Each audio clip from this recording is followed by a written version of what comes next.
Hi, this is Eric from Cafe Watercolor. Thank you for joining me in another painting demo, and let us jump into it. So typically I try to alternate between landscape, scenery painting, and portrait painting. I like both type of subjects, and if anything, I will say portrait is actually my first love when it comes to drawing and painting. So anyways, this handsome fellow is my friend Steve. He is actually a great artist himself. He's mostly doing digital concept art for video games, movie, and things like that. So I decided to paint this specific photo because I find the structure on his face very prominent within this lighting. So I decided to do a painting with it. So before we start painting, a good solid foundation drawing is very important, especially for portrait. Because if you don't have a solid drawing to paint on top of it, when you start painting, it'll be very hard to change and fix anything. And as we all know, freshness in watercolor is very important. So if you keep trying to laying stuff on top, trying to fix things, it's never going to look that good. Fortunately, because his face has such a prominent feature and structure, it makes drawing a little bit easier. So I use a $4B pencil to just get the overall big structure down, and I draw on them very lightly. And now I'm using a mechanical pencil and start to really go into it and start to make some heavier marks and to just really get that contour and everything in. I am not trying to match the face one-to-one per se, even though I would prefer to get a decent amount of likeness there. As long as it represents a person, and if the person or his friend looked at it and can somehow see some representation of him, I think this is good enough for me. If I really want to get the likeness one-to-one, I might need to really check everything, remeasure everything and things like that. So that will be a little bit difficult for me. Now I'm using a kneaded eraser to clean up some of the lighter pencil marks that I did earlier, so only the darker marks will remain. So we have a cleaner looking drawing for me to paint on top. Finishing up the ear, and I actually draw the backpack in as well. Otherwise he'll be wearing all white, and there's nothing wrong with wearing all white, but have a little bit of something will make the painting a little bit more interesting. So here we got the complete drawing, and again trying to clean up some of the pencil lines. Go back to it and try to make some clear indication for the clothes and everything. Now I'm going to a little bit of detail on the ear. The one tricky thing about this portrait is the alignment and the subtle perspective. So the eyes, the nose, mouth, and everything, it should line up pretty well for it to look natural. So now I am mixing the color for the first wash. So I'm mixing a warm color and a cool color. So I usually start off with a nose. I'll leave a little bit of the highlight on the tip of the nose, but just a little bit of indication, and I move on and try to paint the whole face, give it a very nice and clean wash. This is very important, especially for the first wash. You don't want to have unnecessary hard edges, and if you spend a little bit too much time and you try to do some wet on wet like what I'm doing right now, you might get cauliflower edges, and that's usually not a good look on a human face. So get a nice clean wash in and do a little bit of wet on wet, establish some different color temperatures, some warm, some cool, so I give it some subtle value changes while I'm at it. And I continue that wash onto his t-shirt. And even though his t-shirt is white, doesn't mean that the part that's in the shadow are also white. So you need to have a little bit of value going on and play off that warm and cool relationship as well. So I have it a little bit cooler when it comes to the shadow area. And the black backpack, you can just paint that over because it's going to be a lot darker than the first wash anyways. And here I'm trying to get some dripping going on. That's something I'm starting to do just for fun. That's something I started to do recently just so that I don't have to paint all the way down to the bottom edge. So his face is dry now, so I can do my second wash on top of it. So let's zoom into his face because this is where I'm going to focus on. I start with his eyes. And what I usually do is to find the corner of the eye and try to connect it in between.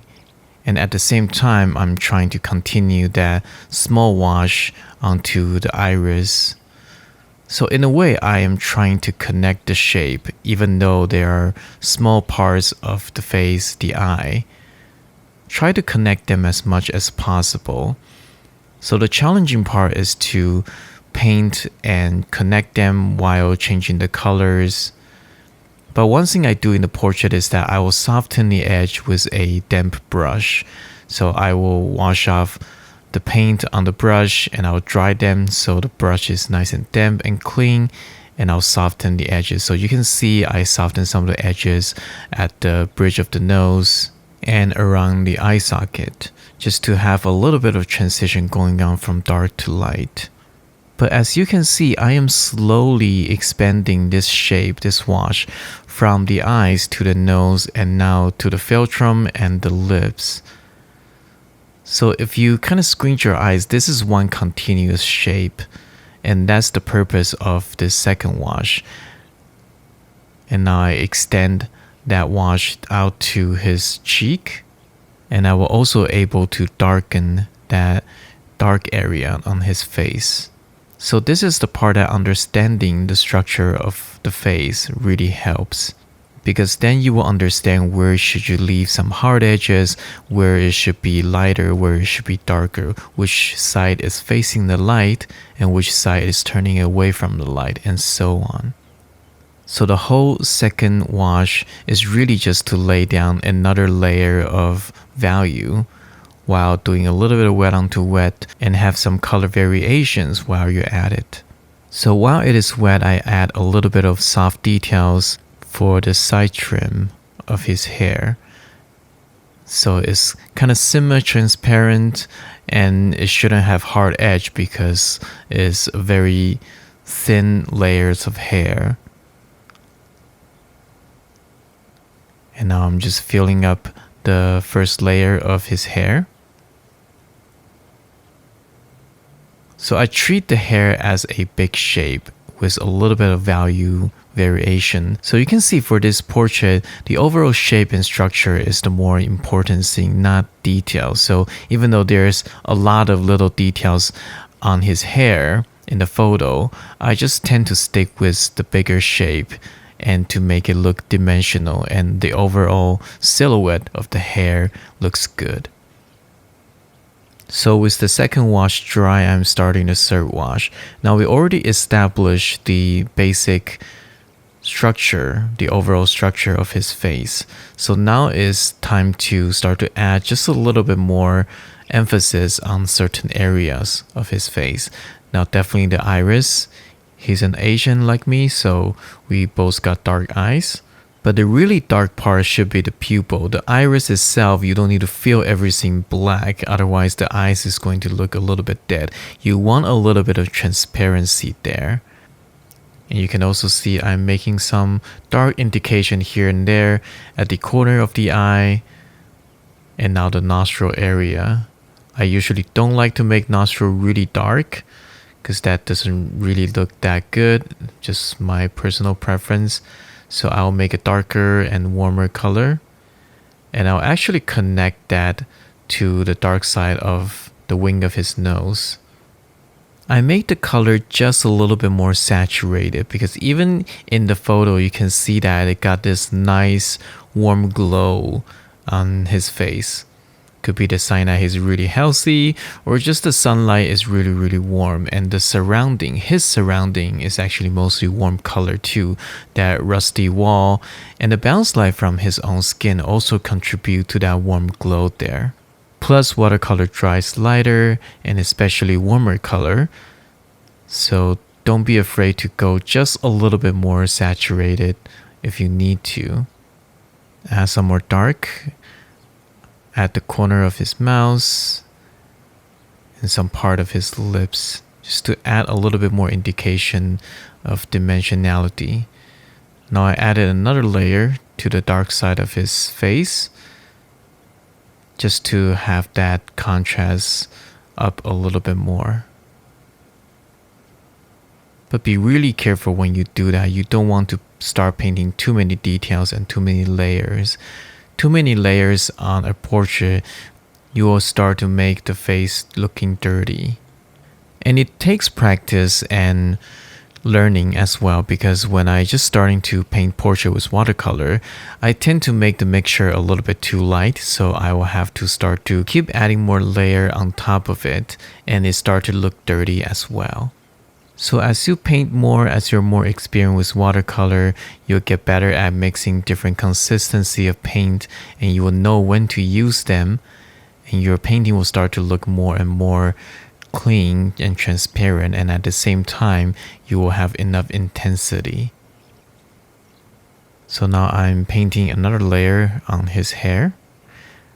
Now I don't want to just paint with black color, even though his hair is black. If I just make it black, it's actually going to look too heavy and it's not going to be interesting. So I add a little bit more warmth to it, and I also add a little bit of blue in his hair. That's something that I do if you've been watching me for a while. Because as long as the value is correct, you can always just add a little bit of other color, have fun with it, and it will be a little bit more interesting to look at. So his face is pretty much done, so I move on to his clothes. And again, he's wearing a black sling bag, but that doesn't mean I start to paint everything with black. Train your eyes to see a little subtleties of color changes within the black color. You can see there's a little bit of coolness to it when it comes to the light part of his shoulder strap, and a little bit of warmth in his dark area because of the bounce light from the wall and things like that. So it's very important to kind of combine what you know and what you see. Just because you know that it's a black backpack doesn't mean that you cannot see any other value in it. So now I'm painting his arm. He works out a lot, so he has a very ripe arm. His arm is pretty strong, and I actually really enjoy painting that muscle structure on his arm. Soften some of the transition from light to dark on his muscle structure. And even though I want to show some structure, I don't want to make it looking too strong that distract people from looking at his face, which should be the focus of this portrait. So adding some dark on his white t-shirt. And you can see I'm using different variety of warm and cool colors. Actually, when you add a little bit more color like these, that makes the light feel more vibrant. Because under the sunlight, a lot of things start to have different tones of colors. So this actually makes things look brighter and more alive. So now I'm using a little bit more black just to get that dark of the backpack in, so we can have that contrast. So the portrait is pretty much finished, but it feels a little bit empty, so I decided to add some background. And this will actually brings out the light a little bit more as well. So just be a little bit careful around the face to get that silhouette out. And the rest of it, I will just paint it with some big brush strokes and soften the edge with clean water. So now you can see his shoulder. The light on his shoulder really pops, as well as some of the rim light on his face. So I decided to add a background on the other side too. Now that I look at it, I don't really think it's needed, but anyways, doesn't really hurt the portrait. Again, I'm trying to do a little bit of dripping, just add a little bit more mixture on the bottom, and I shake it a little bit, force the bead to drip down, and we are finished. Thank you so much for watching this quick portrait painting. I hope you enjoyed that, and I will see you guys next week.